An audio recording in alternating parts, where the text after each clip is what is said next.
Hey class, Professor Krause again, looking at our first official lecture on what is truth. I hope all of you are doing well, and let's jump right in. There is a passage that is relevant to our discussion today. We're looking at what is truth. One of the most important concepts that our world revolves around is this idea of what is true and what is not true.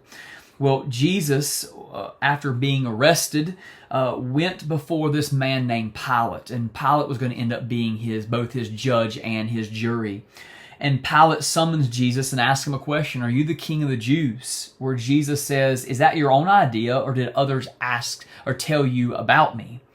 Pilate says, "Am I a Jew? It was your people and your chief priests who handed you over to me. What is it you have done?" And Jesus said, "My kingdom is not of this world. If it were, my servants would fight to prevent my arrest by the Jews, but now my kingdom is from another place." "You are a king then," said Pilate. And Jesus answered, "You are right in saying I'm a king. In fact, for this reason I was born, and for this reason I came into the world, to testify to the truth. Everyone on the side of truth listens to me." Where Pilate replies, "What is truth?" And that is the question. What is truth? How can we know truth? Our world, our everyday lives revolve around truth. And so this is where we're going to start our Intro to Christianity class. Let me open us in prayer. God, thank you for these students. And I pray already here at the beginning of the session that you would help them to give their very best, do their very best, Lord. Help them to make time to study, to prepare, and then, Lord, when it comes time for them to test, Lord, help them to be able to do well because they've done the work. I pray for them, Lord, you keep them safe and healthy. Help me as a professor to be able to communicate this information clearly. In Jesus' name we pray. Amen. All right. So let's begin walking through real quick. Our in-person classes for this session are going to be on Tuesdays at 12 o'clock to 1 o'clock. For your paper this week, interaction paper, most week 2, 3, 4, 5, and 6, you're going to be writing on specific chapters from these books. But this week, because I don't know if you have your books in time, you're going to be simply writing about this concept of truth based on what we study today, what you read, what we talk about on Tuesdays. And so listen, make some notes, and then that is what we are going to that's what you're going to write on your one-page paper that you're going to submit, is what you think is truth knowable. How can you know what is true, what's false, those sort of big ideas. Now, truth is such an important concept that every single one of us live our lives based on what we believe to be true. We enter into relationships or exit relationships based on what we believe to be true about a person or their character. A practical illustration of this is, you think about when you park your car and you go into a store, based on what you believe about that neighborhood or where you're living or the trusting people or not, depends on whether or not you might lock your car, right? Again, you develop these ideas through experience of the world, and we begin to live our lives based on what is true and what's not true. Now, the question comes then, how can we know if something is true or not? Is truth ultimately knowable? Is there even more than one truth? Well, for this class, we are going to settle on this definition of truth. Truth is what corresponds to reality. Truth is what corresponds to reality. This is what will be on your final exam. And this is a helpful definition because it reminds us that truth is not ultimately up to us, that truth is something that exists and we're trying to discover it. It's what is reality. It's what's real. Whether we agree with it or not, truth is truth. And it's whatever corresponds to what is real. So if the earth is flat, the truth is the earth is flat. If the earth is round, the truth is the earth is round. We can argue about it. We can fight about it. We can study it and do research, present papers, but the earth is either one or the other. The earth, of course, is round, but that doesn't change. If you've never been high enough or seen pictures or videos or anything like that of the curvature of the earth, that doesn't mean the truth changes just because you've not seen it and you don't believe it. If you believe the earth is flat, it doesn't change the truth. If you passionately argue with everything in you that the earth is flat for these reasons, if the earth truly is round, that's what's real. It doesn't matter what you believe. Why? Because truth is what is real. It's what corresponds to reality. Now, the next part of this idea of truth comes down to two concepts. Again, something that would be on your final exam, but it's true. It's important for us to even consider this for everyday life.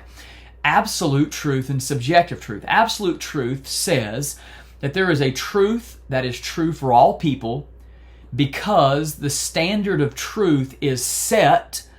It is created outside of humanity. It's not us creating it. It is something else.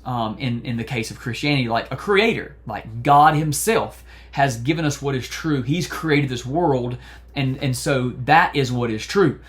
Now, that means it's true for all people, whether people agree with it or believe it or even know it. Why? Because God has created the world. He's instilled this standard of truth, and whether we like it or not, it's still true. Subjective truth, on the other hand, says that truth is not based on a standard, but it's up to individuals to decide. So it's up to us. We can create multiple truths. We're going to talk about that in class and a little bit later about why that's so difficult to live by. Christians believe that truth is absolute because the standard is in God himself and not in us.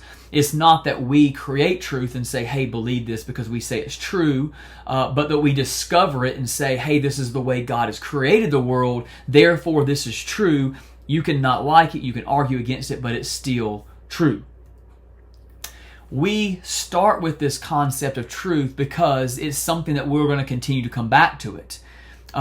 Truth is something that, the big ideas of the world and, again, even our everyday lives revolve around truth. And it's something week after week, and we study these, take these lectures and you're reading, is coming down, is this true or not? And that, I can't convince you something's true. I can make arguments, I can, debate you, I can give you good evidence, but in the end it comes up to, if you really want to know what truth is, you got to be willing to study. You got to be willing to learn and listen to other people. You need to take information and wrestle with it. Ideas, facts. Is this true or not?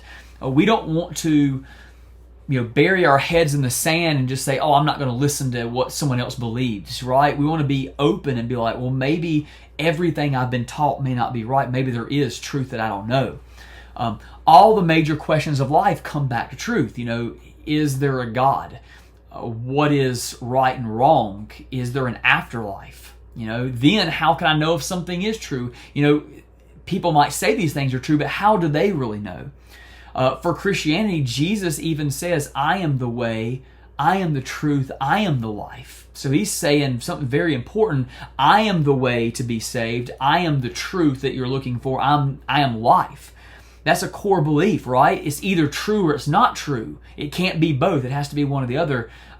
Christians believe it's true. In this course, we're going to be, looking at whether it's true or not.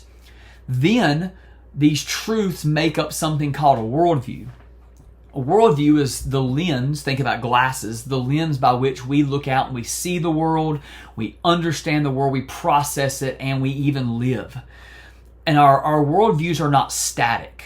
They don't remain. Like, you don't get a worldview when you're 12 and you keep it to your 50.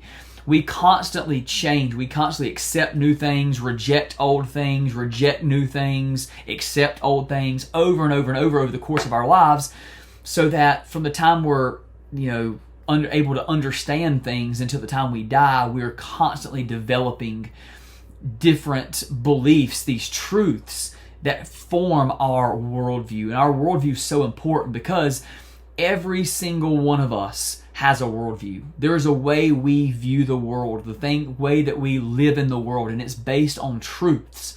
So it's not whether or not we have a worldview, but is our worldview true? Are our beliefs do they correspond to reality? Are they true or not?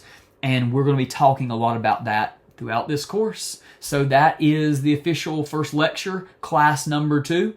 And thank you for tuning in. If you have any questions, make sure to email me. And look forward to seeing y'all the in-person students coming up this week. Online students, if I can help in any way, let me know. God bless.